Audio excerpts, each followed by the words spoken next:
Welcome to our intermission today. This is Jean Montes, the maestro of the orchestra. He's going to talk to us about the program and why he picked this music and the challenges that were undertaken to produce it. So, Dr. Montes, tell us about what happened. How were you? How did you pick this repertoire, and what do you think we should know about it?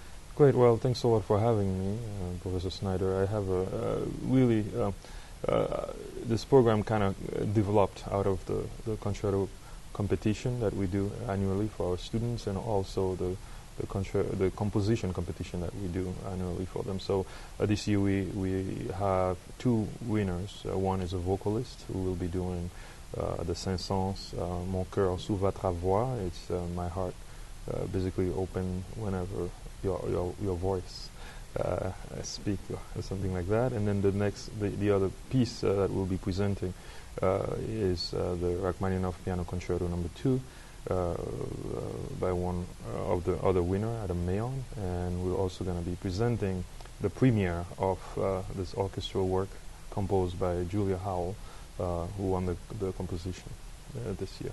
Do these works present any particular problems for you to solve? And if so, how did you solve them?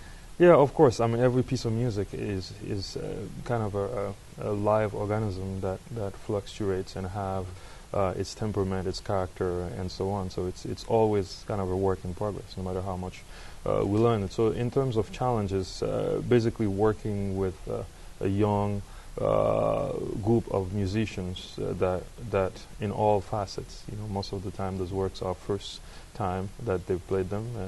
I think presents particularly the challenge of showing them right away what the work has to offer, so they can kind of buy into it, put the effort into it to bring it alive, and then polish it in a sense. So we've gone through all those phases, and hopefully we will pick at the concert. Well, tell us about the Rachmaninoff is coming up after this intermission. That's a fabulous work and a fantastically difficult piano part. Tell us about that. I mean, I guess that must be quite a thrill to be conducting that work. It is. I mean, for a conductor, it's for me in particular, the more treacherous, the more challenges there is, the more exciting it is, because you really have to really put your best foot forward and able to reconcile this complex work. So it's been very exciting. The process that we go through is just trying to understand from a musical standpoint what first of all the composer want, but then also what the soloists want to interpret, and then from that we went into working on trying to get the orchestra to make him look good. So basically that's so it's been a wonderful process. To arrive in art, I believe that the process is not always beautiful. It's like carving a beautiful sculpture. You start with something that it's not necessarily pretty, but it's shaping to be an amazing interpretation. Was there something we should particularly listen for in that work that you want to point out to us? Well, what I would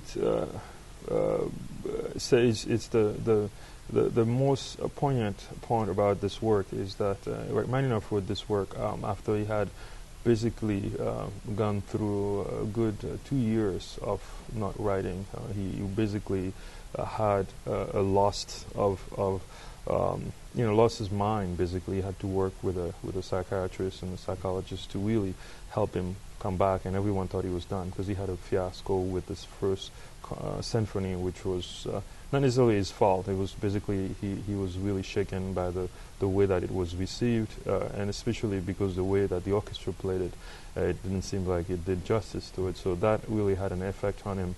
It really pushed him completely away from composing. And after he had come out of this kind of drought, so to speak, this was the first work he wrote. So in the whole repertoire of this composer, this work particularly stands as a kind of a rebirth of this amazing composer, who I said, as much as he's known for his piano works, his orchestration is also very remarkable. There's a sensitivity in the way that the colors are depicted and the different instruments are depicted that I would like people to listen for. So there's a lot of conversation going on between the piano and the orchestra, and with different instruments being featured all over the place. So the first movement very grandiose, the second one very somber, and the third one is kind of hopeful.